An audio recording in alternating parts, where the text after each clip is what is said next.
En el Imperio Romano la crucifixión se aplicaba con crueldad y desprecio a víctimas que eran por lo general esclavos o extranjeros conflictivos. Con frecuencia se colocaba una tablilla unida a la cruz, explicando la sentencia de aquellos que estaban a punto de morir.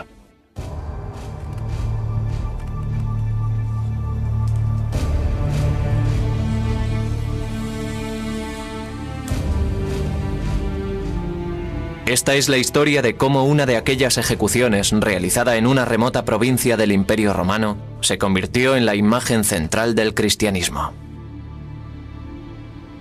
Es también la historia de cómo el primer emperador cristiano de Roma, Constantino, cambió el aspecto del mundo cuando hizo trasladar desde Jerusalén lo que algunos consideran la auténtica cruz en la que fue crucificado Jesucristo. Y es la sorprendente historia de cómo puede haber sobrevivido 2000 años un pedazo de esa cruz, la tablilla con la acusación contra él. Tras la cruz verdadera.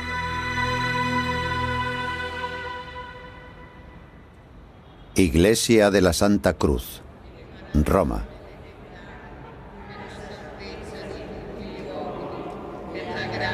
Desde hace 700 años, la Iglesia Romana de la Santa Cruz guarda una pequeña y casi ilegible placa de madera. Aunque la mayoría de los estudiosos la han calificado de falsificación medieval, un historiador cree que puede ser realmente una parte del titulus. La tablilla clavada sobre la cruz de Cristo con la burlona frase dictada por Poncio Pilatos: Jesús de Nazaret, Rey de los judíos. Si eso es cierto, se trata de un objeto de valor inimaginable. Tenía que haber una inscripción en la cruz de Jesús. Era una costumbre romana. Cuando crucificaban a alguien, según la ley romana, la razón del castigo se indicaba en una placa de madera o similar.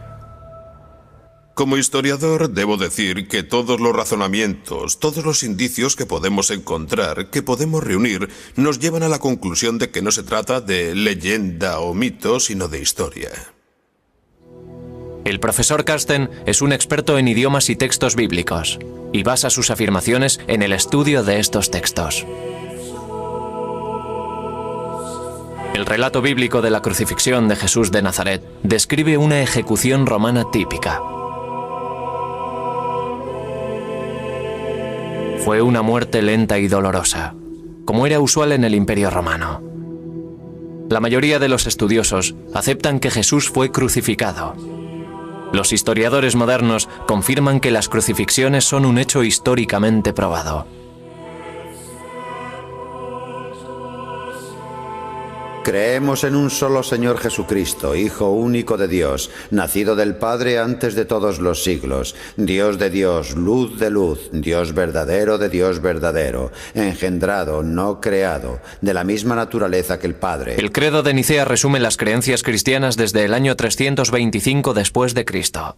Hasta nuestros días se ha repetido en miles de iglesias de todo el mundo en innumerables idiomas. En las conocidas palabras del credo se hace referencia a una figura histórica: Poncio Pilatos. Por nuestro bien fue crucificado por Poncio Pilatos.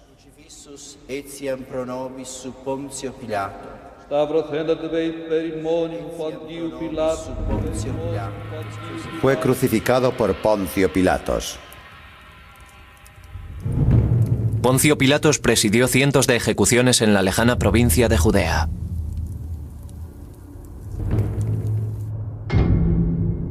Ha pasado a la historia como el hombre que sentenció a muerte a Jesús de Nazaret.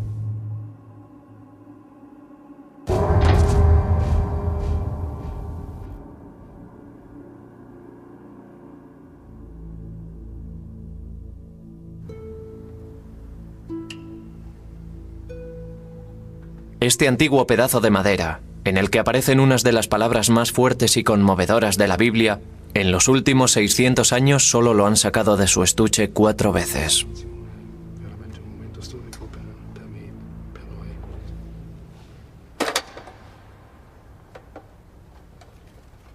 El Vaticano se niega a permitir análisis científicos como la datación mediante carbono para establecer la edad exacta de la madera. Pero basándose en el examen del texto, el profesor Tida cree que la inscripción fue hecha por orden de Pilatos el día de la crucifixión. Para Carsten Tida, es una ventana abierta hacia un momento de la historia que cambió el mundo para siempre.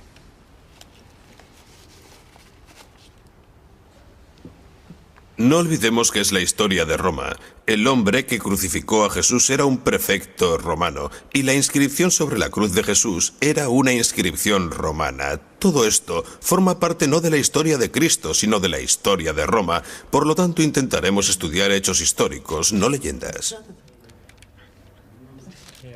Aquí en Jerusalén, en el Museo John Rockefeller, tenemos pruebas de la época, siglo I a.C. y año 80, justo el periodo anterior y posterior a la crucifixión. Buscamos letras, frases completas que nos muestren el tipo de letra, el tipo de escritura que se acerque lo más posible al que aparece en el titulus. Así podremos fijar la fecha del titulus, de la escritura de la pieza de madera. Los manuscritos antiguos tienen detalles característicos que permiten a los expertos calcular su época. La escritura del Titulus ha llevado a Tida a creer que formaba parte de la cruz traída a Roma por orden de Constantino el Grande, primer emperador cristiano de Roma. El historiador Matthew d'Ancona, autor junto a Carsten Tida de Búsqueda de la verdadera cruz. El trabajo de Carsten Tida en el pasado incluye el cambio de fecha de un fragmento del manuscrito del Evangelio de San Mateo a los años 60 del siglo I, lo que ha transformado radicalmente el debate sobre los orígenes del Evangelio. Cuando llegó al Titulus, era ya un controvertido estudioso de reconocimiento mundial. Ningún área de estudio es más polémica que la de las reliquias bíblicas. Martin Biddle es profesor de arqueología medieval en la Universidad de Oxford y gran experto en la tumba de Cristo. Hay que reconocer que estos objetos, las reliquias, son objetos reales y un asunto que vale la pena estudiar. Son muy interesantes, tanto si se trata del sudario de Turín o del Titulus de Santa Cruz. Son objetos dignos de estudio, pero debemos acercarnos a ellos con una cierta dosis de escepticismo. Hay que dejar claro que sabemos de verdad y realizar pruebas para ver de qué se trata. Desde la Edad Media se han fabricado muchas reliquias falsas que se guardan en iglesias de todo el mundo. La mayoría de estos objetos no tienen base histórica.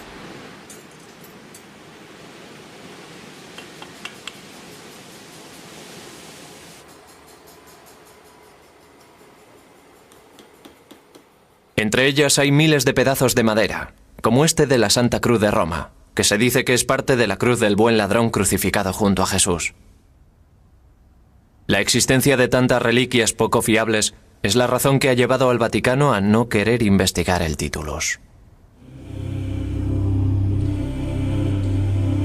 Para dar argumentos a favor de que es la cruz verdadera, hay que estudiar la forma en la que trajeron la reliquia hasta la iglesia de la Santa Cruz. La Iglesia celebra el difícil viaje realizado a Tierra Santa por Helena, la madre del emperador Constantino. En el año 306 dijo que había encontrado la cruz en la que habían crucificado a Cristo. A lo largo de los siglos, el viaje de Helena se ha ido llenando de leyendas. Pero Carsten Tida opina que tras los mitos se esconden hechos reales. La Iglesia de la Santa Cruz esconde un secreto. Parte de ella pertenece a una estructura romana anterior. Y detrás de la iglesia están las ruinas del Palacio de Helena. Tida cree que Helena trajo a este lugar el Titulus y parte de la verdadera cruz. El hecho de que este fuera el Palacio de Helena da peso a la creencia de Tida de que el Titulus no es otra dudosa reliquia más, sino un objeto histórico y el resultado del viaje de Helena. Dentro de la iglesia, el descubrimiento de Helena se recrea en frescos situados sobre el altar. Aunque tenía 80 años cuando hizo el viaje a Jerusalén, se le representa como una mujer joven. El acontecimiento está rodeado de mitos.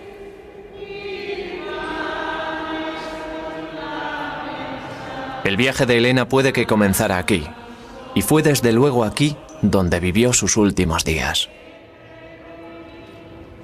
Roma está llena de pistas que apuntan hacia la autenticidad del viaje de Helena. Cerca de la Santa Cruz está el poco visitado monasterio Cuatro Coronados.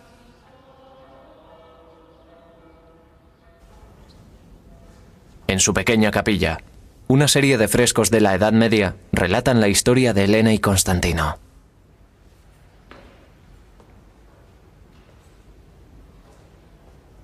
Tida cree que las leyendas se basan en el hecho histórico del viaje de Helena.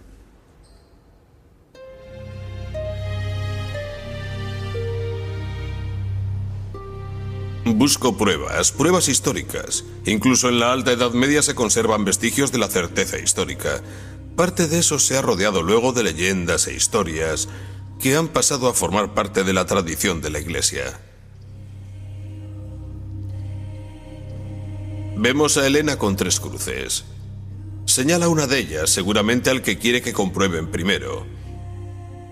En algún momento surgió la leyenda de que la verdadera cruz solo podría identificarse cuando un enfermo o enferma se curara al tocarla.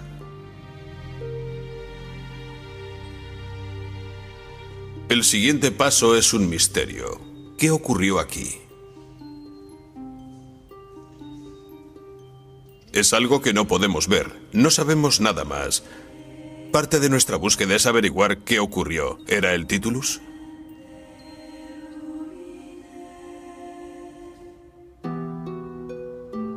Pilatos escribió un tratamiento y lo colocó sobre la cruz.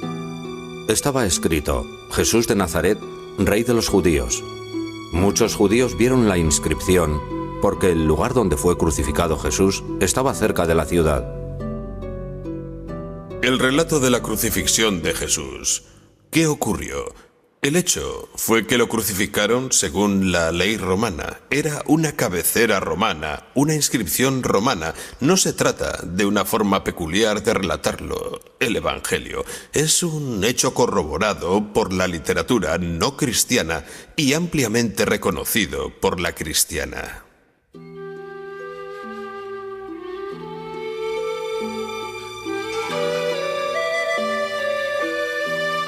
La sección del titulus que se conserva es solo una parte de la madera en la que se podía leer: Jesús de Nazaret, Rey de los Judíos. Podía leerse en 3 idiomas: hebreo, griego y latín, en ese orden. El orden de los idiomas no concuerda con las fuentes literarias que se conservan de los 4 evangelios ni con relato posterior alguno. Eso por sí mismo excluye la falsificación posterior. El falsificador copia obviamente un modelo que ya existe, pero todos los modelos, los evangelios y todos los demás muestran los idiomas en orden diferente. Para Tida esto demuestra que el titulus se escribió antes que los evangelios. En otras palabras, un falsificador seguramente hubiera copiado el orden en que aparecen los idiomas en los evangelios. Segundo, algo que se ve inmediatamente al mirar la pieza de madera es que la segunda y tercera líneas, las del griego y latín, están escritas de derecha a izquierda como el reflejo de un espejo. Escribir de derecha a izquierda era la forma hebrea de hacerlo. Era el sistema correcto para la primera línea, pero no para las que tenían el texto en griego y latín. Nadie hubiera pedido un titulus falso que estuviera tan mal hecho. Así que estos son 2 puntos de inicio, los 2 detalles que se ven inmediatamente. Observaciones directas que descartan la idea de falsificación. Al revés, la escritura en espejo se vuelve clara. Podemos leer: Jesús de Nazaret. Se considera a Tida el primer estudioso moderno en tomarse esto en serio. Supone que fue escrito por orden de Poncio Pilatos, por un escriba judío, acostumbrado a escribir de derecha a izquierda. Pudo ser alguien como Leonardo que escribía atrás con el reflejo de un espejo. Todo el asunto es muy extraño. Si hubiera sido grabado en el siglo XVI, se podría pensar que se imprimió al revés. Pero no fue así. Es un enigma. Carsten tiene razón al señalarlo. Es algo que necesita explicación. Tida cree que hay más pruebas de que el Titulus no fue escrito en época posterior. Esta letra es una abreviación utilizada en aquella época, pero que desapareció a finales del siglo I. Sabemos, por supuesto, cuándo se pudo hacer por primera vez. Fue el 7 de abril del año 30, cuando Jesús fue crucificado. Para la historia, para un historiador, un epigrafista, un papirólogo o un teólogo es una prueba brillante. ¿Sabes cuándo pudo empezar a hacerse? ¿Y sabes hasta cuándo pudo hacerse? Hasta que este tipo de escritura, esta forma especial de escribir hebreo, griego o latín desapareció. Tienes un periodo con principio y final, que en nuestro caso es el que queremos establecer, unos 30 años del siglo I. Si el Titulus no es una falsificación, el profesor Tida debería poder demostrar cómo llegó hasta Roma.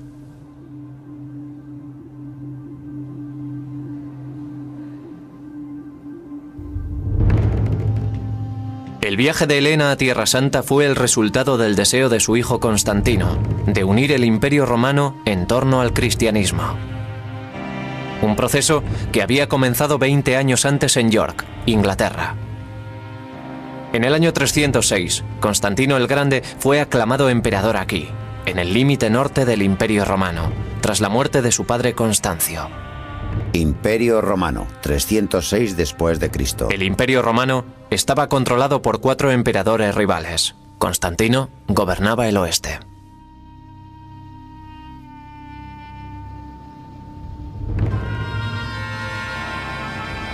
Este fue el inicio de la campaña de Constantino para hacerse con el control de todo el Imperio Romano. Pero para triunfar, Constantino debía derrotar antes a su principal rival, el emperador Magencio, que controlaba Roma.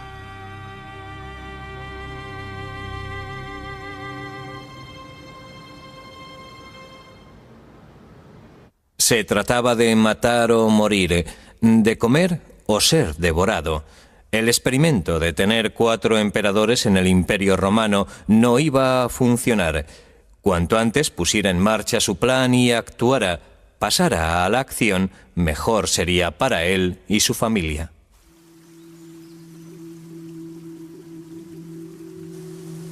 Para conquistar Roma, debía cruzar primero el puente Milvio, que protegía el acceso norte a la ciudad eterna. Se dice que Constantino vio una cruz. Se cuenta que vio la cruz superpuesta en el sol.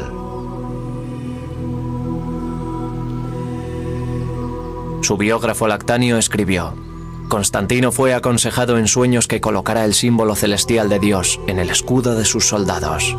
Ordenó a sus hombres utilizar el símbolo cristiano primitivo, las letras griegas, chi y rho. Fue el primer caso de uso oficial de la cruz cristiana en el Imperio Romano, aunque no se alejaba mucho de los diseños romanos tradicionales. La imagen sugería que Constantino intentaba proteger su apuesta.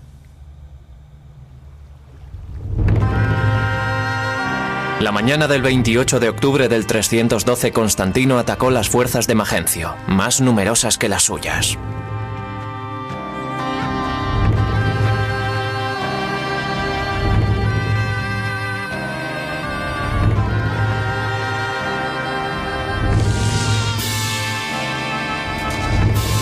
Armado con el símbolo de la cruz, triunfó. Magencio cayó al Tíber mortalmente herido. Constantino era el dueño de Roma, la fuente del poder.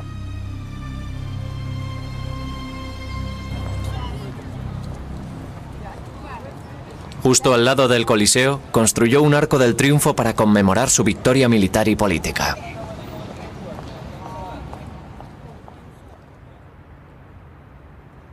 En el arco se describía a sí mismo como un verdadero romano, cómodo con las tradiciones romanas. Poco después de su victoria, detuvo la persecución del cristianismo. La única pista de sus propósitos fue este discreto tributo a la inspiración divina.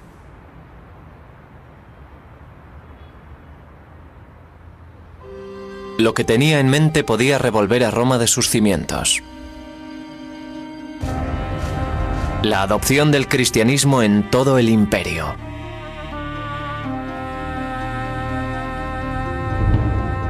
Tras consolidarse, miró hacia Tierra Santa buscando un elemento común en la diversidad del imperio, algo que sirviera para mantenerlo unido. El cristianismo estaba floreciendo en Roma, y Constantino tenía la suficiente visión política como para saber hacia dónde soplaba el viento. Aquello fue el ocaso de los dioses romanos. En las catacumbas que se hallan bajo las calles de Roma, hay pruebas abundantes de que en la época en que Constantino se hizo con el poder, el avance del cristianismo era imparable. Los emperadores anteriores habían intentado acabar con él, pero el cristianismo iba reemplazando gradualmente a los dioses y símbolos romanos, algunos de los cuales aún se pueden ver aquí.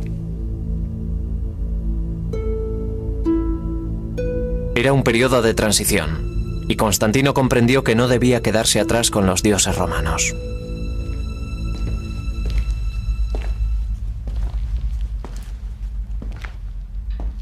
Por todas partes había muestras de que el cristianismo iba cobrando confianza, aunque la cruz no era todavía el importante icono que es en la actualidad. La cruz no era un objeto de veneración. Era una postura que se adoptaba en la oración. La postura en forma de cruz de los primeros cristianos hay que interpretarla. Significaba que como cristiano sigues a Cristo incluso al martirio, a la muerte. No había cruces. No había escenas de gente muriendo. Los símbolos y las inscripciones hablaban de esperanza en la resurrección. Tenían la paloma como signo de esperanza, el ancla como signo de esperanza, el pez que preparó Jesús para sus discípulos después de la resurrección. Y por supuesto tenemos el monograma de Cristo, las dos primeras letras de su nombre en griego. Lo que hizo Constantino, con mucha inteligencia, fue reinterpretarlos, asegurarse de que la gente entendiera el viejo sistema, los viejos símbolos, los viejos signos habían adquirido una nueva y profunda significación cristiana. La cruz se convirtió en su talismán, en el símbolo de su triunfo y de la unidad del imperio. El siguiente paso de Constantino fue convertir el símbolo en algo real. Para hacerlo, necesitaba la prueba de que el cristianismo era una fe basada en hechos históricos, lo que lo convertía en algo muy diferente a creer en los dioses romanos. El profesor Tida ha venido al Museo Británico en busca de Helena, que tuvo un papel fundamental en toda esta historia. Constantino consiguió el apoyo de esta extraordinaria mujer de 80 años, que fue a Tierra Santa a buscar la prueba que necesitaba. Esta es una de las primeras representaciones de ella antes de que se convirtiera en santa cristiana. Helena no provenía de una familia de posición privilegiada. Se cree que procedía de algún lugar cercano al Mar Negro. Se la consideraba una intrusa, una advenediza, alguien poco digno de ser la primera esposa de un emperador respetable. Era un personaje que se había hecho a sí mismo y la movía una gran ambición, tanto en lo personal como en lo familiar. Helena fue una de las mujeres más extraordinarias que han existido jamás. El personaje que se muestra en los devocionarios católicos de una mujer pía, entregada a la oración, es engañosa. Creo que fue una política ruda e implacable que sabía exactamente cómo triunfar y estaba dispuesta a matar para implantar la dinastía de Constantino. Helena había sido la amante del padre de Constantino. Fue dejada de lado cuando llegó el momento del matrimonio de Constantino, pero se mantuvo cerca de su hijo durante la ascensión de este al poder. Constantino tenía que confiar mucho en ella si la envió a Tierra Santa para que trajera una prueba concreta de la nueva religión. Estoy convencido de que desde la perspectiva histórica es una historia verdadera. Creo que fue a Jerusalén y encontró algunos objetos relacionados con el personaje histórico de Jesús. Helena tenía 80 años cuando comenzó el épico viaje a Tierra Santa. De todos los lugares que visitaba, llegaban emocionados informes de sus progresos. Estaba sucediendo algo totalmente nuevo en la historia. Era el primer peregrinaje real. El viaje de Helena a Tierra Santa fue la conclusión lógica de la estrategia de cristianización que ella y su hijo llevaban practicando durante más de una década. Tenían buenas razones para creer que encontrarían algo cuando llegaran a Jerusalén.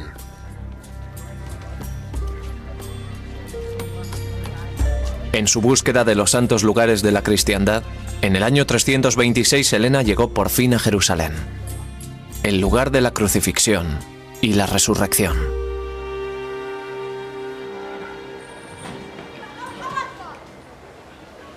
Actualmente muchos de los lugares han desaparecido o están enterrados tras 2 milenios de ocupación y reconstrucción. Pero cuando llegó Helena, 200 años después de la crucifixión, los lugares eran todavía fáciles de encontrar. Demostrar que el Titulus es auténtico es vital para Carsten Tida, para probar que Helena buscó en los lugares adecuados. El tema de la autenticidad de los santos lugares conocidos, y sobre todo el de la tumba de Jesús, es un tema largamente debatido.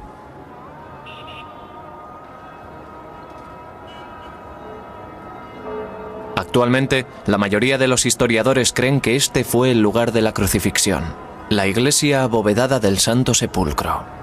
Capas de historia se superponen unas a otras. El lugar estaba situado en la ciudad nueva, Aelia Capitolina. 100 años después de la crucifixión se había levantado sobre él un templo a Venus. Un relato de la época dice que cuando Helena llegó, ya había sido demolido por orden de Constantino y reemplazado por una enorme basílica cristiana. Creo que cuando llegó Helena se encontró con que estaban demoliendo el templo romano y empezando a construir el gran complejo ordenado por Constantino. Hay una pregunta interesante. ¿Eligió el lugar correcto? La respuesta es que seguramente lo hizo, porque Eusebio había descrito 30 años antes el Gólgota, el lugar de crucifixión situado en Aelia, en la ciudad nueva, Aelia Capitolina, al norte del monte Sión, es decir, estaba en algún lugar de Jerusalén, dijo el que se señale ahora. Aquello fue 30 años antes de Constantino. Creo que fue un punto de Jerusalén muy conocido lo que guió las excavaciones de Constantino. Este es aquel lugar. Ahora lo ocupa la iglesia del Santo Sepulcro. Durante los primeros siglos de la cristiandad, el Gólgota, el lugar donde actualmente se alza la iglesia del Santo Sepulcro, no tuvo rival. Los lugares rivales se inventaron en el siglo XIX y comienzos del XX.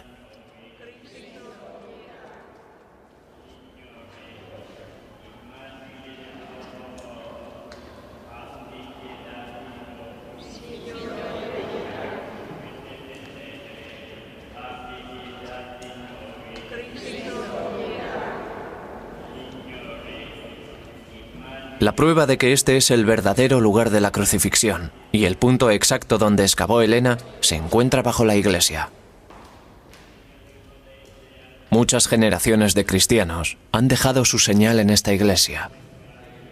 Aquí, hace 1000 años, los cruzados grabaron cruces en las paredes. Bajo el Santo Sepulcro hay una pequeña y casi desconocida capilla. Hace 25 años, el arqueólogo israelí Magen Brossi descubrió un dibujo fascinante. Cuando entré estaba lleno de escombros. No estaba como lo ven hoy, pero estaba muy claro. Y una cosa es segura, los peregrinos eran del oeste latino.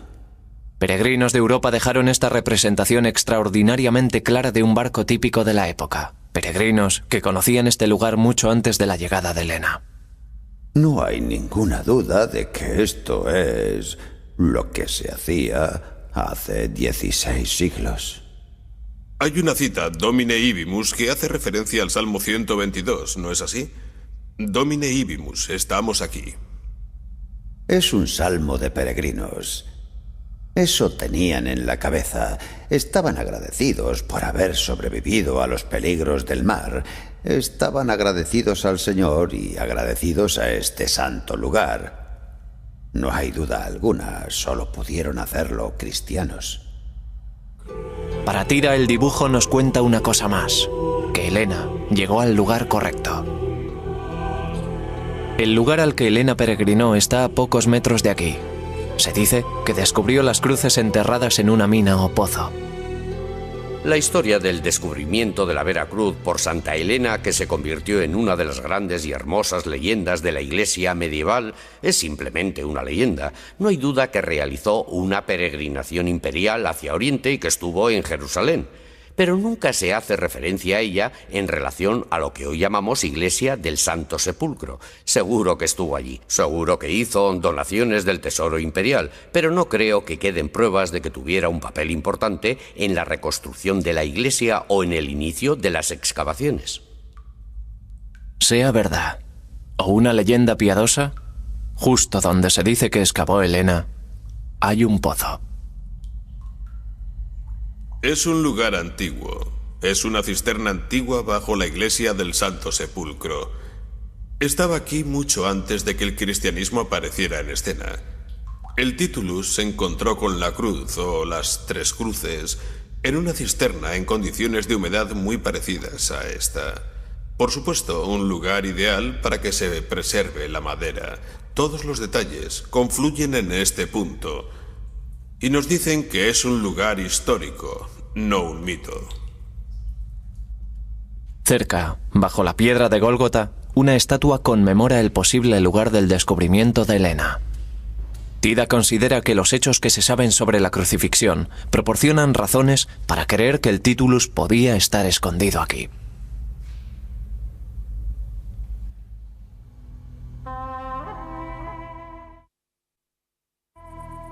Tomaron pues a Jesús, y él, cargando con su cruz, salió hacia el lugar llamado Calvario, que en hebreo se llama Gólgota.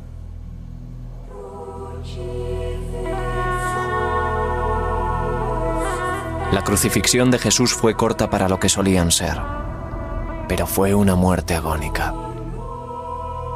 El Evangelio dice que gritó: Señor, Señor, ¿por qué me has abandonado?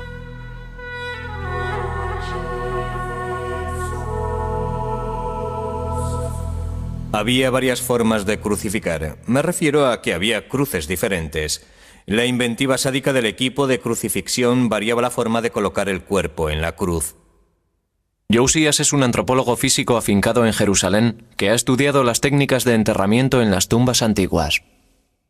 Es difícil saber si a Jesús le crucificaron con 3 o 4 clavos. La razón de que la mayoría de las representaciones cristianas muestren 3 se basa en la línea teológica del Padre, el Hijo y el Espíritu Santo, la Santísima Trinidad. El Deuteronomio describe que un hombre crucificado es considerado detestable por Dios. Así que cabría preguntarse si el cadáver de un criminal convicto pudo recibir un entierro judío. Hay una prueba concluyente. Los restos de la crucifixión de Jesús se hallaron en este osario, llamado Yohohanán. En 1968 hubo un descubrimiento arqueológico en Jerusalén. Fuera de Jerusalén encontramos una tumba judía. Osarios judíos de la época de Jesús. ¿Qué encontramos allí? Encontramos esto: calcáneo, el hueso del talón derecho. Vemos claramente el clavo que entra de forma lateral en el talón. Si mira atentamente aquí, puede ver que hay una placa de madera. Todavía quedan pruebas después de 2000 años. Todavía quedan restos de la madera. La madera actuaba de argolla. El clavo atravesó el talón y al entrar en la madera seguramente tropezó con algo duro, como un nudo. Se dobló. Cuando bajaron al sujeto de la cruz fue imposible quitarle el clavo. Así que le enterraron con el clavo en el pie. Este hombre habló con Pilatos y le suplicó que le entregara el cuerpo de Jesús. Después de descolgarle, le envolvió en una sábana y le puso en un sepulcro excavado en la roca en el que nadie había sido puesto todavía. La localización de esta tumba y lo que ocurrió en los 3 días siguientes a la crucifixión resulta fundamental para la teoría de Tida. Por las investigaciones realizadas durante los últimos 100 años, sabemos que el lugar conocido como la Iglesia del Santo Sepulcro es un antiguo cementerio judío, un cementerio de tumbas excavadas en la roca. usado entre el siglo I antes de Cristo y el siglo I después de Cristo. Por tanto, es posible que hubiera un sepulcro recién excavado en la roca, José de Arimatea, donde ahora está la iglesia. Es una posibilidad razonable. José de Arimatea pidió explícitamente a Pilatos que le permitiera bajar a aquel hombre de la cruz y enterrarlo. Por tanto, pudo ser la persona que cogió y guardó la inscripción para pasársela a algún miembro de la familia de Jesús, como María, que estaba allí. Pero el Evangelio también cuenta que Jesús se alzó de la muerte, que la tumba apareció vacía con la piedra desplazada. Aunque no puede estar seguro, el profesor Tida cree que el titulus y la cruz permanecieron en Jerusalén cerca de la tumba de José de Arimatea, y que los cristianos lo sabían. Cree que los objetos sagrados estaban enterrados bajo la ciudad romana cuando Helena los encontró en el 326. Hemos oído decir que durante la demolición del templo romano se removieron tierra, piedra y madera. Yo lo veo de una forma simple. Se encontraron algunos pernos de madera durante la construcción de la iglesia de Constantino. Era un complejo enorme, no una simple iglesia. Y la certeza de las pruebas que aquella gente necesitaba no era el tipo de certeza que buscamos actualmente. Había gran cantidad de vigas de madera y supongo que alguien dijo: «Dios mío, ¿qué puede ser esto? Mirad dónde estamos. Tienen que ser fragmentos de la verdadera cruz». Puede que parezca tonto, pero no creo que sea tonto. Muestra simplemente otra actitud.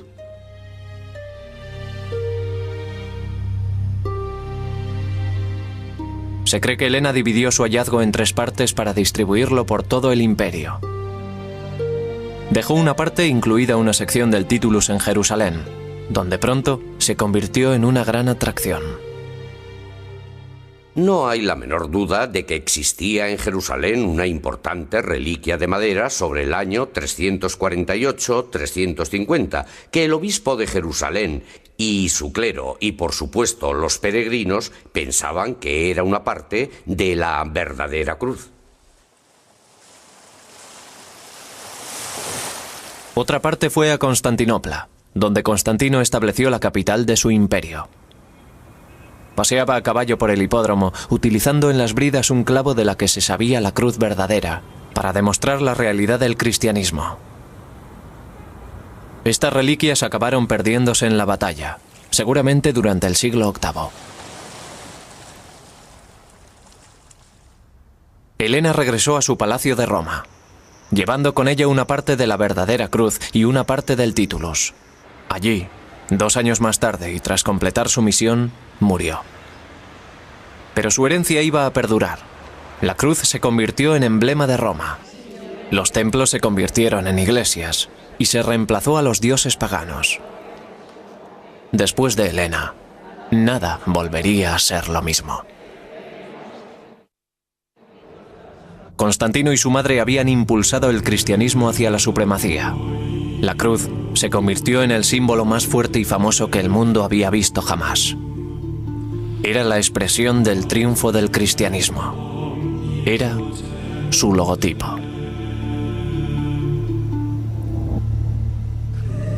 Constantino siguió su lento acercamiento personal al cristianismo. En el año 337 prohibió la crucifixión y fue bautizado poco antes de su muerte. Una moneda le muestra ascendiendo a los cielos en un carro de aspecto sospechosamente pagano. Fue ambiguo hasta el final. El viaje de Helena a Tierra Santa fue el catalizador del cambio. Pero ¿qué ocurrió tras su muerte con las reliquias que había descubierto? Durante 7 siglos, lo que se creía la verdadera cruz y el titulus que Helena dejó en Tierra Santa se exhibieron compartiendo las conquistas y pérdidas de los santos lugares. Cuando en el siglo XI llegaron los primeros cruzados que tomaron Jerusalén, tomaban el símbolo de la cruz para atacar a sus enemigos, fortalecidos por lo que consideraban la verdadera cruz.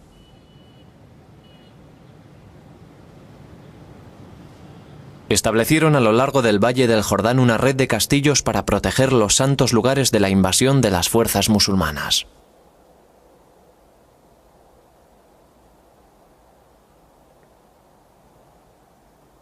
Los caballeros cruzados llevaron fragmentos de la verdadera cruz al castillo de Belbor, antes de partir al encuentro del invasor junto al lago de Galilea. En 1187 se luchó en Hattin una terrible batalla. En ella, Saladino, general de las tropas musulmanas invasoras, derrotó al ejército de los cruzados cristianos comandado por el obispo de Acre, que había acudido a la batalla, llevando la cruz verdadera. Relato musulmán de la batalla. La caballería cargó una y otra vez entre la neblina reverberante. Atormentaba la sed. Ardía el viento y los corazones estaban ansiosos. Los perros dejaban colgar sus lenguas y aullaban bajo el ardiente sol. Deseaban llegar al agua, pero había que cruzar antes un infierno en llamas. Un insoportable calor se apoderó de ellos. La verdadera cruz ardió y se creyó perdida para siempre. El bien más preciado de la humanidad quedó reducido a cenizas.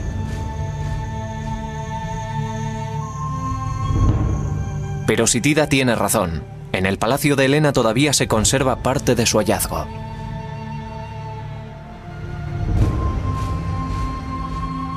El Titulus permaneció oculto desde el 326 hasta que fue descubierto en 1492, tras este fresco de la capilla de Helena.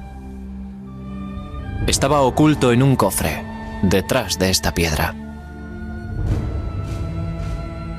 El descubrimiento del Titulus despertó un enorme interés. El gran Miguel Ángel en persona inspeccionó la tabla y realizó su único crucifijo en madera, imitando la misteriosa escritura inversa. También el Greco pintó las letras de la tabla.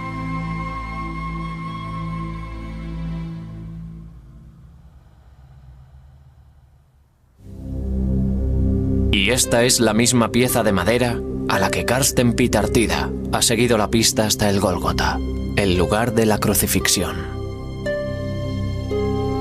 Todavía se distingue con claridad las líneas en griego y latín, y lo que queda del hebreo. Y hay restos que pueden ser del pigmento blanco y rojo que usaban los romanos para colorear estas cabeceras. Se trata de madera de nogal, corriente en los tiempos romanos y que se encuentra por todo el Mediterráneo. Se trata de la tabla que Poncio Pilatos ordenó poner hace 2000 años sobre la cruz de Jesús para burlarse de él, proclamándole rey de los judíos.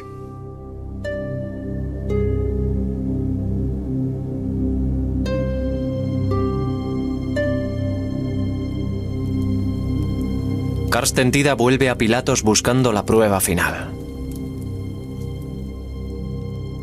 Esta es la única piedra que se ha encontrado con el nombre de Pilatos. Tida observa que el estilo de las letras grabadas es idéntico al del Titulus, un estilo que desapareció a finales del siglo I.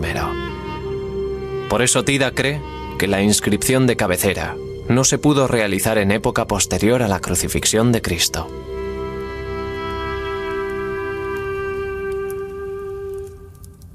Estoy totalmente convencido de que el Titulus es la inscripción auténtica de la cabecera de la cruz de Jesús.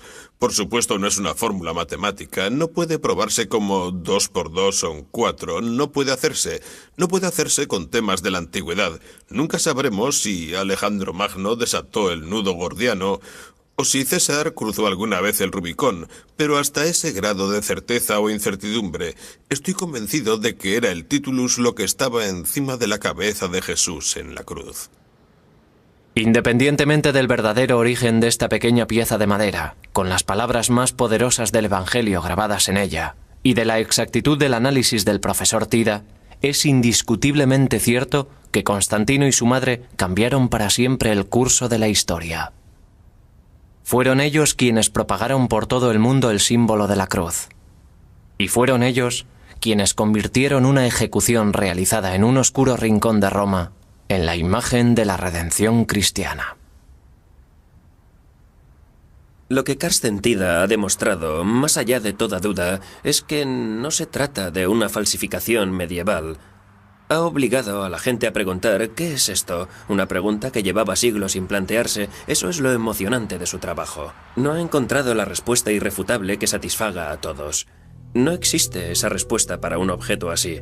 Pero ha obligado a la gente a hacerse preguntas ¿qué es este pedazo de madera? ¿De dónde ha salido? Eso es lo extraordinario de su labor.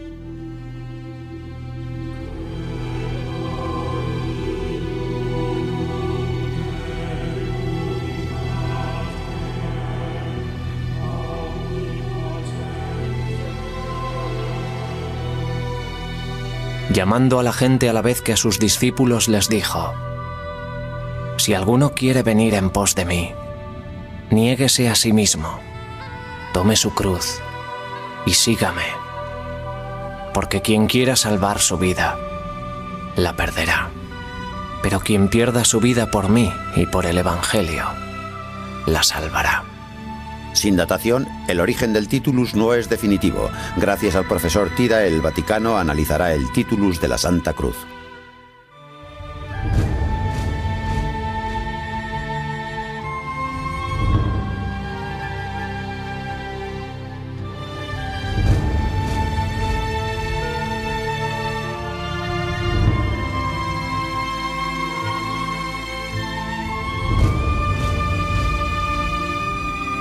A demostrar la realidad del cristianismo. Estas reliquias acabaron perdiéndose en la batalla, seguramente durante el siglo VIII. Helena regresó a su palacio de Roma, llevando con ella una parte de la verdadera cruz y una parte del Titulus. Allí, 2 años más tarde y tras completar su misión, murió. Pero su herencia iba a perdurar. La cruz se convirtió en emblema de Roma. Los templos se convirtieron en iglesias y se reemplazó a los dioses paganos. Después de Helena, nada volvería a ser lo mismo. Constantino y su madre habían impulsado el cristianismo hacia la supremacía. La cruz se convirtió en el símbolo más fuerte y famoso que el mundo había visto jamás. Era la expresión del triunfo del cristianismo. Era su logotipo.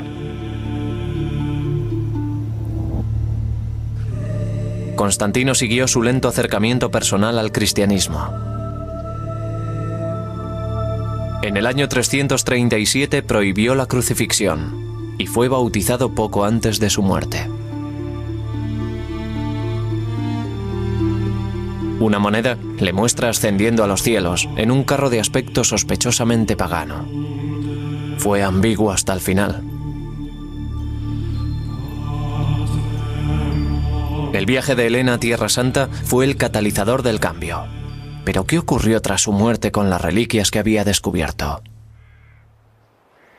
Durante 7 siglos, lo que se creía la verdadera cruz y el Titulus que Helena dejó en Tierra Santa se exhibieron compartiendo las conquistas y pérdidas de los santos lugares. Cuando en el siglo XI llegaron los primeros cruzados que tomaron Jerusalén, tomaban el símbolo de la cruz para atacar a sus enemigos, fortalecidos por lo que consideraban la verdadera cruz.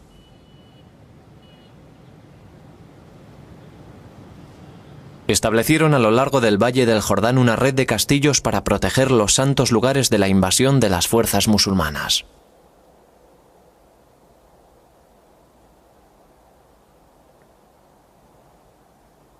Los caballeros cruzados llevaron fragmentos de la verdadera cruz al castillo de Belbor, antes de partir al encuentro del invasor junto al lago de Galilea. En 1187 se luchó en Hattin una terrible batalla. En ella, Saladino, general de las tropas musulmanas invasoras, derrotó al ejército de los cruzados cristianos comandado por el obispo de Acre, que había acudido a la batalla, llevando la cruz verdadera. Relato musulmán de la batalla. La caballería cargó una y otra vez entre la neblina reverberante. Atormentaba la sed.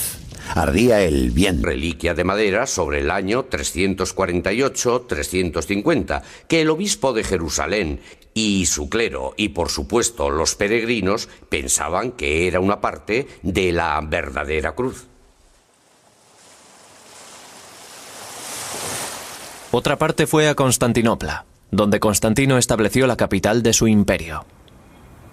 paseaba a caballo por el hipódromo, utilizando en las bridas un clavo de la que se sabía la cruz verdadera, para demostrar la realidad del cristianismo.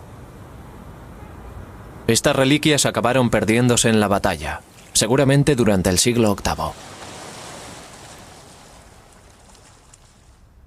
Helena regresó a su palacio de Roma, llevando con ella una parte de la verdadera cruz y una parte del titulus. Allí, 2 años más tarde y tras completar su misión, murió. Pero su herencia iba a perdurar.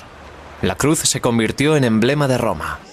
Los templos se convirtieron en iglesias y se reemplazó a los dioses paganos. Después de Helena, nada volvería a ser lo mismo. Constantino y su madre habían impulsado el cristianismo hacia la supremacía. La cruz se convirtió en el símbolo más fuerte y famoso que el mundo había visto jamás. Era la expresión del triunfo del cristianismo. Era su logotipo. Constantino siguió su lento acercamiento personal al cristianismo. En el año 337 prohibió la crucifixión y fue bautizado poco antes de su muerte. Una moneda le muestra ascendiendo a los cielos en un carro de aspecto sospechosamente pagano. Fue ambiguo hasta el final. El viaje de Helena a Tierra Santa fue el catalizador del cambio. Pero ¿qué ocurrió tras su muerte con las reliquias que había descubierto? Durante 7 siglos, lo que se creía la verdadera cruz y el titulus que Helena dejó en Tierra Santa se exhibieron compartiendo las conquistas y pérdidas de los santos lugares. Cuando en el siglo XI llegaron los primeros cruzados que tomaron Jerusalén, tomaban el símbolo de la cruz para atacar a sus enemigos, fortalecidos por lo que consideraban la verdadera cruz.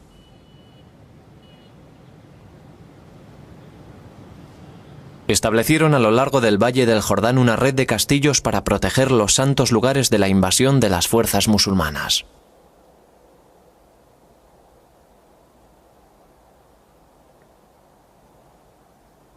Los caballeros cruzados llevaron fragmentos de la verdadera cruz al castillo de Belvor, antes de partir al encuentro. Privilegiada. Se cree que procedía de algún lugar cercano al Mar Negro. Se la consideraba una intrusa, una advenediza, alguien poco digno de ser la primera esposa de un emperador respetable. Era un personaje que se había hecho a sí mismo y la movía una gran ambición, tanto en lo personal como en lo familiar. Helena fue una de las mujeres más extraordinarias que han existido jamás. El personaje que se muestra en los devocionarios católicos de una mujer pía, entregada a la oración, es engañosa. Creo que fue una política ruda e implacable que sabía exactamente cómo triunfar y estaba dispuesta a matar para implantar la dinastía de Constantino. Helena había sido la amante del padre de Constantino. Fue dejada de lado cuando llegó el momento del matrimonio de Constantino, pero se mantuvo cerca de su hijo durante la ascensión de este al poder. Constantino tenía que confiar mucho en ella, si la envió a Tierra Santa, para que trajera una prueba concreta de la nueva religión. Estoy convencido de que desde la perspectiva histórica es una historia verdadera. Creo que fue a Jerusalén y encontró algunos objetos relacionados con el personaje histórico de Jesús. Helena tenía 80 años cuando comenzó el épico viaje a Tierra Santa. De todos los lugares que visitaba, llegaban emocionados informes de sus progresos. Estaba sucediendo algo totalmente nuevo en la historia. Era el primer peregrinaje real. El viaje de Helena a Tierra Santa fue la conclusión lógica de la estrategia de cristianización que ella y su hijo llevaban practicando durante más de una década. Tenían buenas razones para creer que encontrarían algo cuando llegaran a Jerusalén.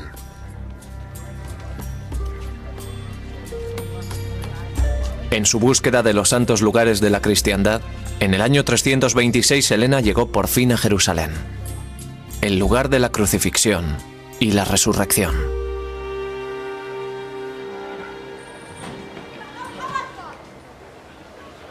Actualmente muchos de los lugares han desaparecido o están enterrados tras 2 milenios de ocupación y reconstrucción. Pero cuando llegó Helena, 200 años después de la crucifixión, los lugares eran todavía fáciles de encontrar. Demostrar que el Titulus es auténtico es vital para Carsten Tida, para probar que Helena buscó en los lugares adecuados. El tema de la autenticidad de los santos lugares conocidos, y sobre todo el de la tumba de Jesús, es un tema largamente debatido.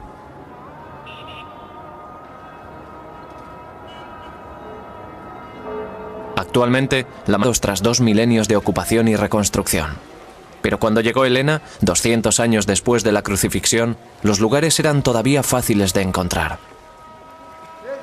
Demostrar que el Titulus es auténtico es vital para Carsten Tida, para probar que Helena buscó en los lugares adecuados. El tema de la autenticidad de los santos lugares conocidos, y sobre todo el de la tumba de Jesús, es un tema largamente debatido.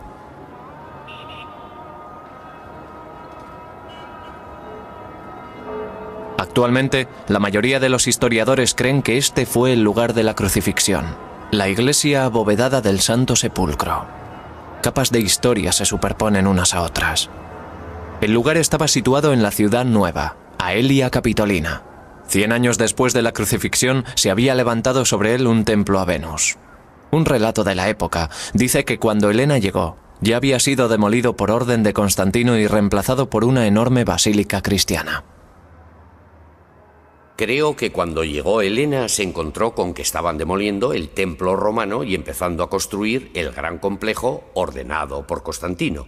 Hay una pregunta interesante. ¿Eligió el lugar correcto? La respuesta es que seguramente lo hizo, porque Eusebio había descrito 30 años antes el Gólgota, el lugar de crucifixión situado en Aelia, en la ciudad nueva, Aelia Capitolina, al norte del monte Sión, es decir, estaba en algún lugar de Jerusalén, dijo el que se señale ahora.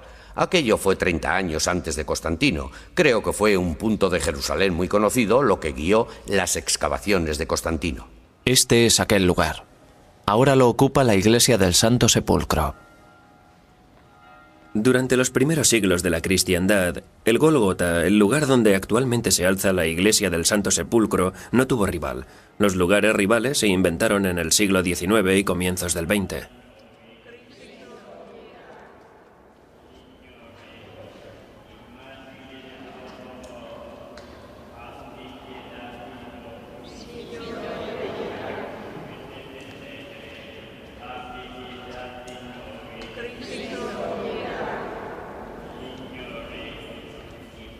La prueba de que este es el verdadero lugar de la crucifixión y el punto exacto donde excavó Helena se encuentra bajo la iglesia.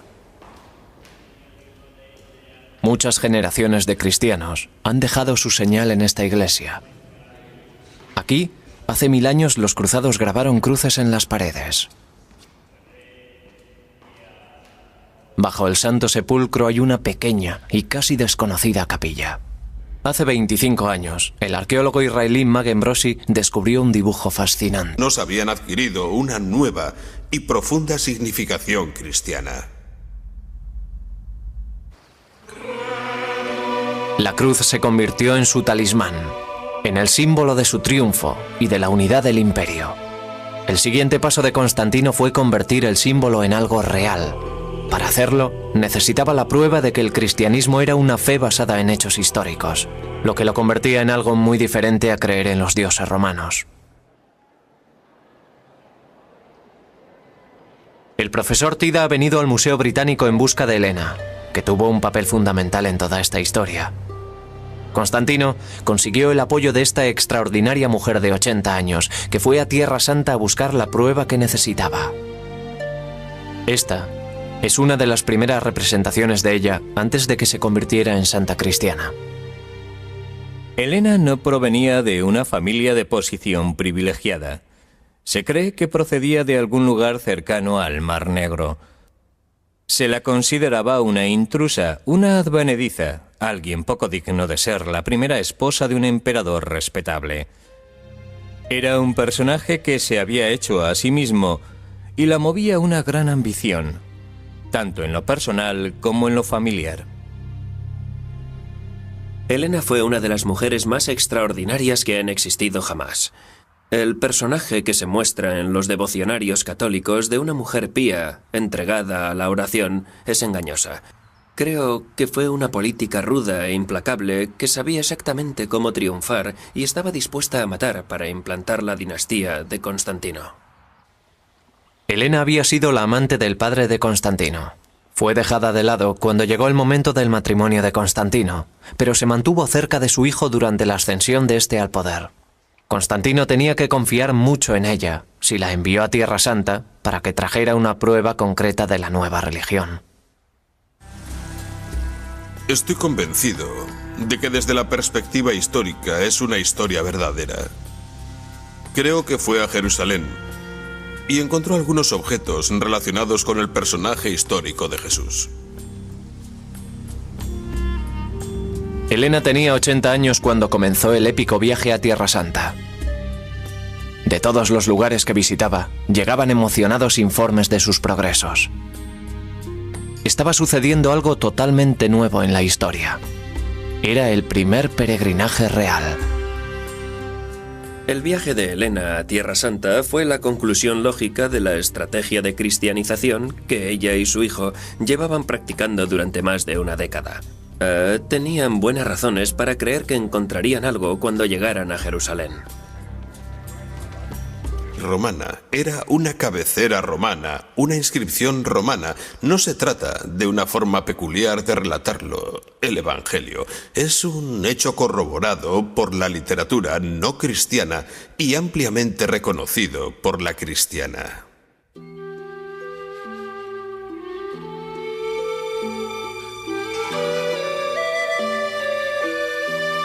La sección del titulus que se conserva es solo una parte de la madera en la que se podía leer: Jesús de Nazaret, Rey de los Judíos. Podía leerse en 3 idiomas: hebreo, griego y latín, en ese orden. El orden de los idiomas no concuerda con las fuentes literarias que se conservan de los 4 evangelios ni con relato posterior alguno. Eso por sí mismo excluye la falsificación posterior. El falsificador copia obviamente un modelo que ya existe, pero todos los modelos, los evangelios y todos los demás muestran los idiomas en orden diferente. Para Tida esto demuestra que el titulus se escribió antes que los evangelios. En otras palabras, un falsificador seguramente hubiera copiado el orden en que aparecen los idiomas en los evangelios.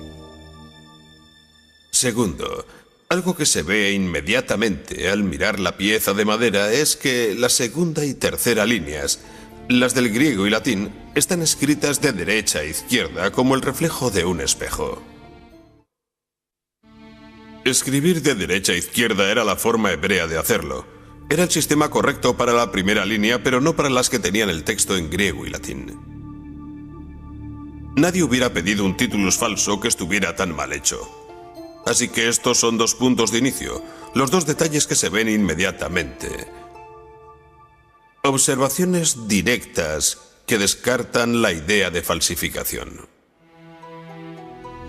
Al revés, la escritura en espejo se vuelve clara. Podemos leer: Jesús de Nazaret.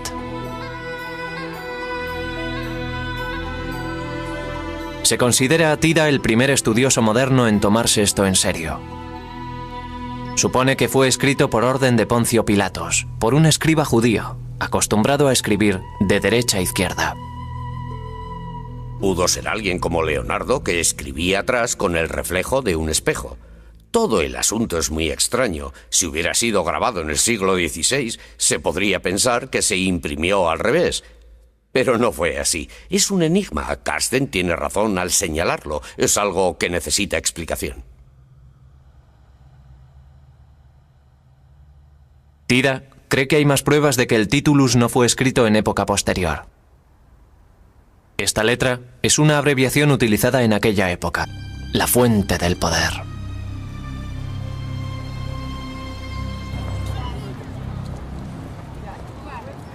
Justo al lado del Coliseo, construyó un arco del triunfo para conmemorar su victoria militar y política.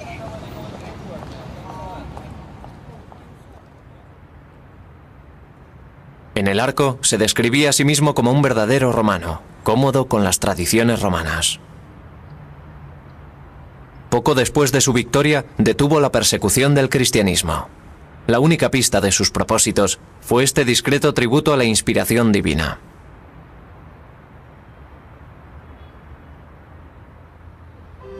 Lo que tenía en mente podía revolver a Roma de sus cimientos. La adopción del cristianismo en todo el imperio.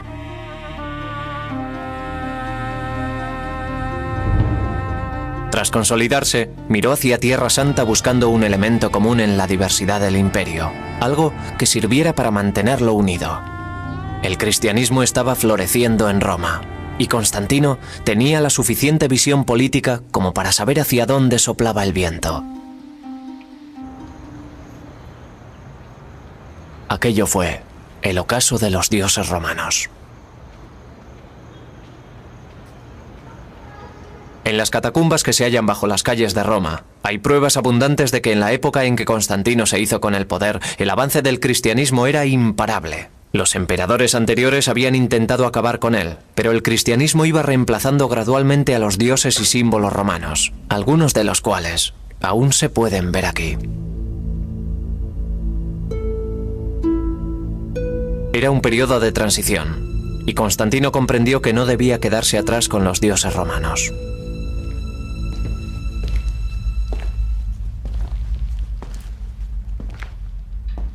Por todas partes había muestras de que el cristianismo iba cobrando confianza, aunque la cruz no era todavía el importante icono que es en la actualidad.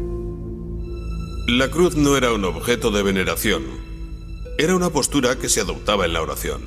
La postura en forma de cruz de los primeros cristianos hay que interpretarla. Significaba que como cristiano sigues a Cristo incluso al martirio, a la muerte. No había cruces. No había escenas de gente muriendo. Los símbolos y las inscripciones hablaban de esperanza en la resurrección. Tenían la paloma como signo de esperanza, el ancla como signo de esperanza, el pez que preparó Jesús para sus discípulos después de la resurrección. Y por supuesto tenemos el monograma de Cristo, las dos primeras letras de su nombre en griego.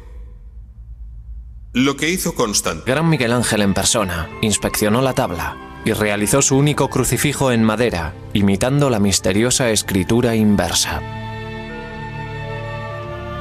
También el Greco pintó las letras de la tabla.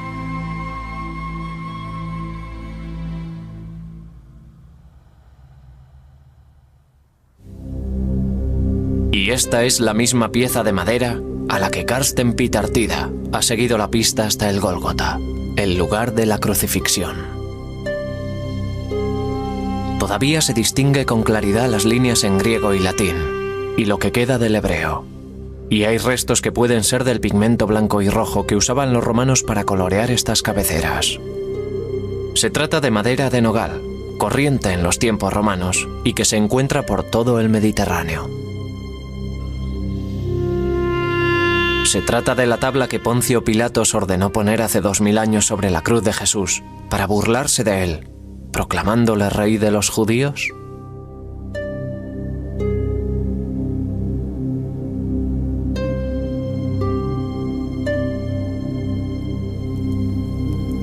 Carsten Tida vuelve a Pilatos buscando la prueba final. Esta es la única piedra que se ha encontrado con el nombre de Pilatos. Tida observa que el estilo de las letras grabadas es idéntico al del Titulus, un estilo que desapareció a finales del siglo I. Por eso Tida cree que la inscripción de cabecera no se pudo realizar en época posterior a la crucifixión de Cristo.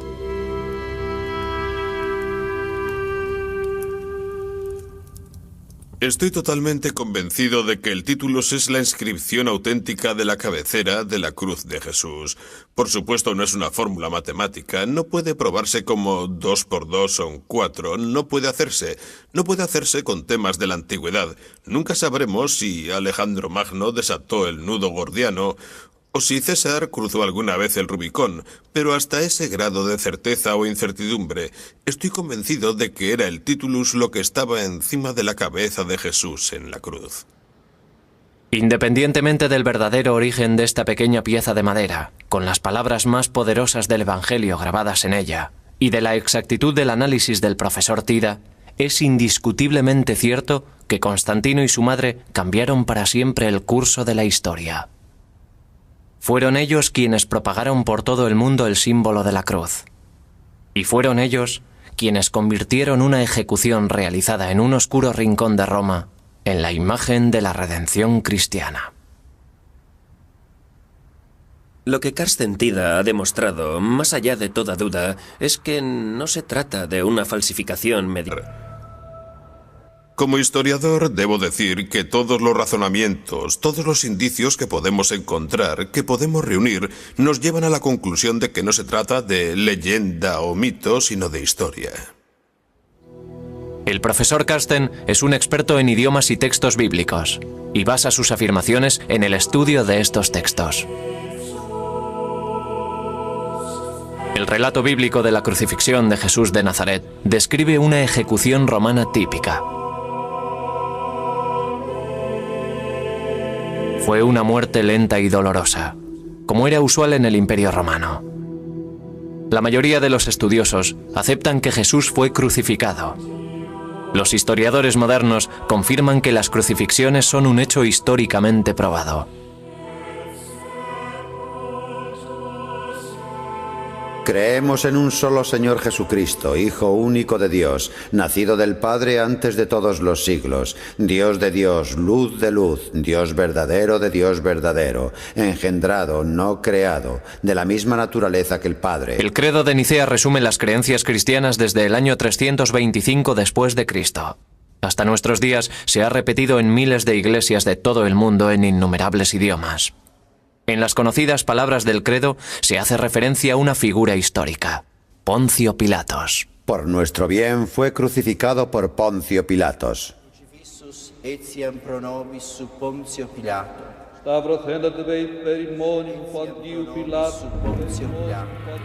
Fue crucificado por Poncio Pilatos. Poncio Pilatos presidió cientos de ejecuciones en la lejana provincia de Judea.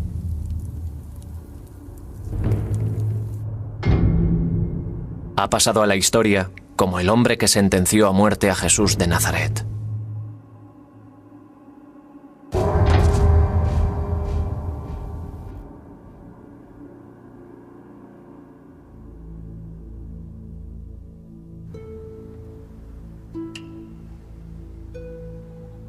Este antiguo pedazo de madera, en el que aparecen unas de las palabras más fuertes y conmovedoras de la Biblia, en los últimos 600 años solo lo han sacado de su estuche 4 veces.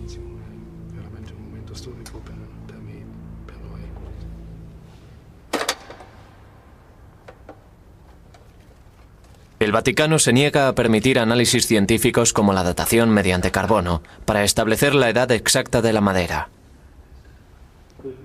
Pero basándose en el examen del texto, el profesor Tida cree que la inscripción fue hecha por orden de Pilatos el día de la crucifixión.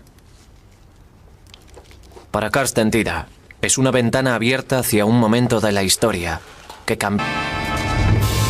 Armado con el símbolo de la cruz, triunfó. Magencio cayó al Tíber mortalmente herido. Constantino era el dueño de Roma, la fuente del poder.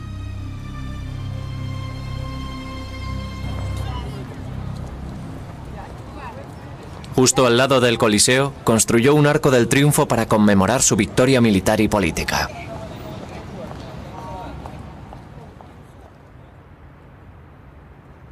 En el arco se describía a sí mismo como un verdadero romano, cómodo con las tradiciones romanas. Poco después de su victoria, detuvo la persecución del cristianismo. La única pista de sus propósitos fue este discreto tributo a la inspiración divina.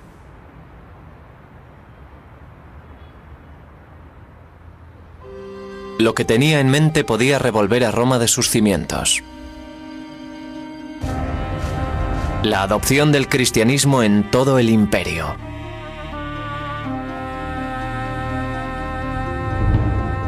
Tras consolidarse, miró hacia Tierra Santa buscando un elemento común en la diversidad del imperio, algo que sirviera para mantenerlo unido. El cristianismo estaba floreciendo en Roma, y Constantino tenía la suficiente visión política como para saber hacia dónde soplaba el viento. Aquello fue el ocaso de los dioses romanos. En las catacumbas que se hallan bajo las calles de Roma, hay pruebas abundantes de que en la época en que Constantino se hizo con el poder, el avance del cristianismo era imparable. Los emperadores anteriores habían intentado acabar con él, pero el cristianismo iba reemplazando gradualmente a los dioses y símbolos romanos, algunos de los cuales aún se pueden ver aquí.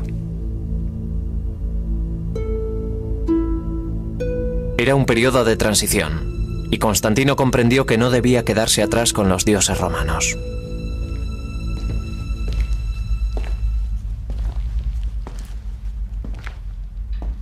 Por todas partes había muestras de que el cristianismo iba cobrando confianza, aunque la cruz no era todavía el importante icono que es en la actualidad. La cruz no era un objeto de veneración. Era una postura que se adoptaba en la oración. La postura en forma de cruz de los primeros cristianos hay que interpretarla. Significaba que como cristiano sigues a Cristo incluso al martirio, a la muerte. No había cruces.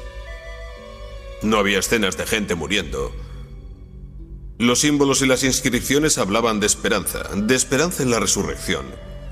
Tenían la paloma como signo de esperanza, el ancla como signo de esperanza. Los escritos antiguos tienen detalles característicos que permiten a los expertos calcular su época.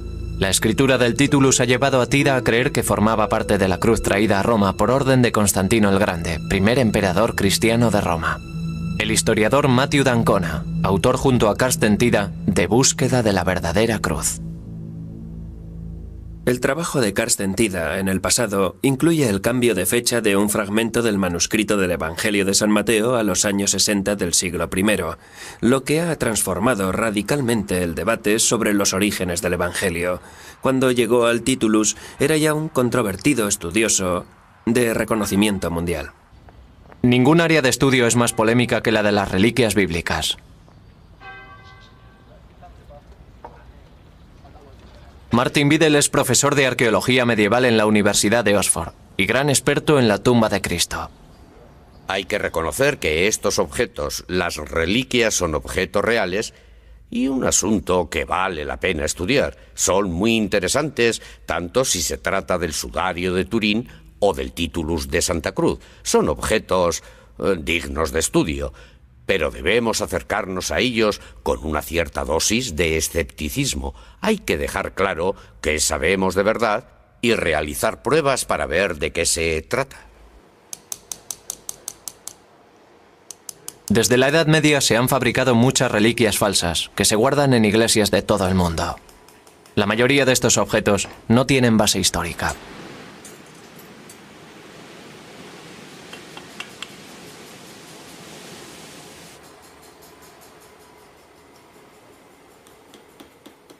Entre ellas hay miles de pedazos de madera, como este de la Santa Cruz de Roma, que se dice que es parte de la cruz del buen ladrón crucificado junto a Jesús.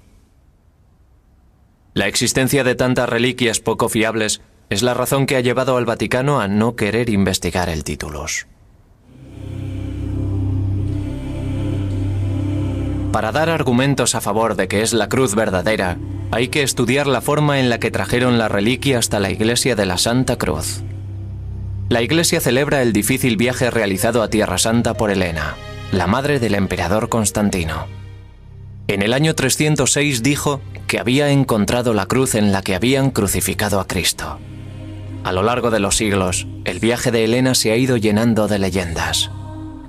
Pero Carsten Tida opina que tras los mitos se esconden hechos reales. La iglesia de la Santa Cruz esconde un secreto. Parte de ella pertenece a una estructura romana anterior. Y detrás de la iglesia están las ruinas del Palacio de Helena. Tida cree que Helena trajo a este lugar el Titulus y